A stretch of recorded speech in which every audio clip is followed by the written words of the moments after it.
Pumasok ka, Carmela. Huwag kang mahiya sa sarili mong tahanan.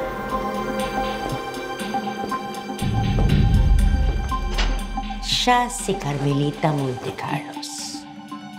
Namatay siya nung kasing edad mo pa lamang siya. Bakit kamukhang-kamukha ko siya?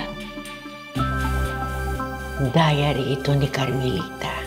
Basahin mo para mas maintindihan mo ang kwento nila. Ang pag-iibigan natin ay muling maisusulat sa araw ng ika-4 na pagkakataon. At ngayon ang araw na yun.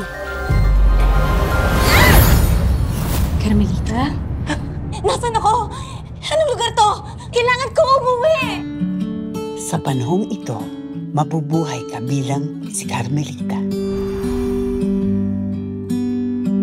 Paano ba ako makakabalik? Bukas ng pinto.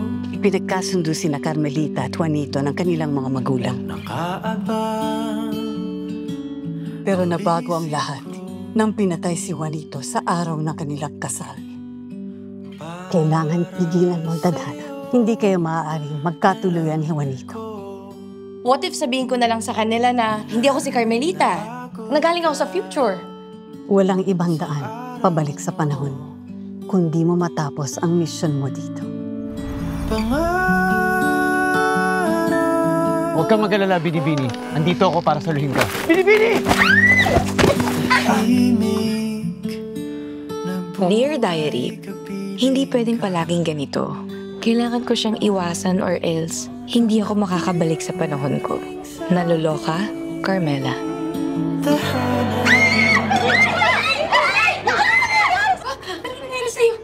Suportado ko ang inyong pag-iisang dibdib.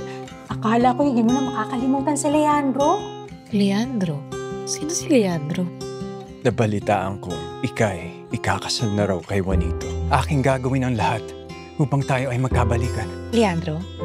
Kilala mo ba talaga ako? Ni Bining Carmelita, Inoong Leandro, panganib ang aabutin ninyo sa oras na may magbigay mali siya sa inyong dalawa rito. Carmelita, may sulat bang ipinadala sa'yo si Juanita para sa akin? Hindi na niya kasi ako sinulatan mula nang bumalik siya rito sa Maynila. Magkasama sila ni Carmelita sa handaan ng isang gobernador noong isang araw.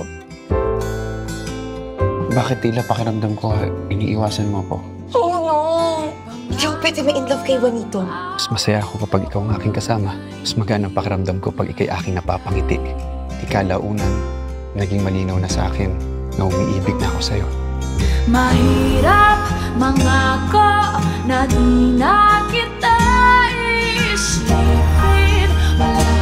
Huwag mong kalilimutan na kahit anong mangyari sa kahit anong lugar, hihintayin kita.